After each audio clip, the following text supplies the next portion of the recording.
The creative journey is rarely a straight line. It is a path marked by exhilarating peaks and frustrating valleys, periods of abundant flow and stretches of agonizing drought. This book is a compassionate companion for those times when the well runs dry, offering a toolkit of gentle, actionable advice to help you persevere. At its heart is a simple, powerful message: you don't need to wait for inspiration or a perfect life to do meaningful work. The key is to keep going, and here's how. First, ground your practice in consistency. Creativity is a force you cannot command, but you can cultivate a reliable space for it to appear. This begins with establishing a personal routine.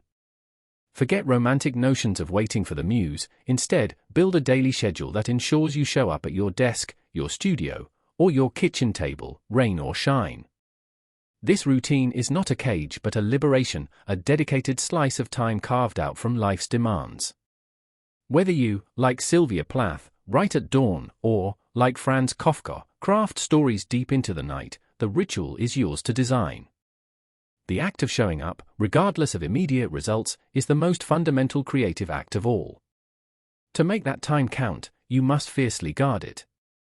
Our world is built on intrusion, a constant barrage of notifications, news, and noise. To counter this, create what the scholar Joseph Campbell called a bliss station. This can be a physical space, a quiet room, a garage corner, or a temporal one, a sacred hour where you disconnect entirely. Embrace the spirit of airplane mode, silencing the digital world to hear your own thoughts. Be deliberate about your information diet, especially first thing in the morning. Protecting your attention is not a retreat from the world, but a necessary step to engage with your work deeply. Within that protected space, support your mind with simple, grounding practices. Harness the humble power of list making.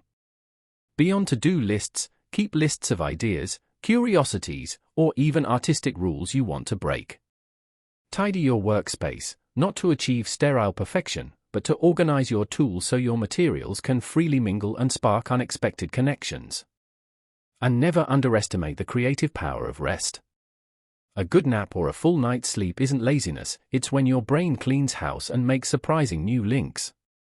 History's great minds, from Salvador Dali to the Coen brothers, have used rest as a creative tool. As you build this practice, be mindful of the external forces that can poison your inner drive. The modern mantra to do what you love for a living can backfire, turning a joyful passion into a source of financial anxiety. Consider the freedom a day job can provide, allowing your art to remain a space of play, not pressure. Similarly, an obsession with online metrics, likes, shares, followers, can warp your work into a plea for validation. Periodically step back from the numbers. Reconnect with the pure, unmeasured joy of creating for its own sake, or better yet, for the simple act of giving. Make something as a gift, with no thought of return. Some of the world's most beloved stories, from Winnie the Pooh to The Hobbit began as gifts for children. This leads to a crucial mental shift: focus less on being a creative person and more on doing creative things. Let go of the exhausting idea of arriving at some final destination of artistic perfection or recognition. Creativity is a verb, a process, a daily practice of making and exploring. When you release that burden of identity, you free yourself to experiment, to fail, and to play. Rekindle the sense of wonder and curiosity you had as a child. Follow silly ideas, doodle without purpose, and allow yourself to be bad at something new. Playfulness is the engine of innovation and the antidote to burnout. Remember, extraordinary work does not require an extraordinary life. It is often forged in the ordinary moments, with the materials at hand.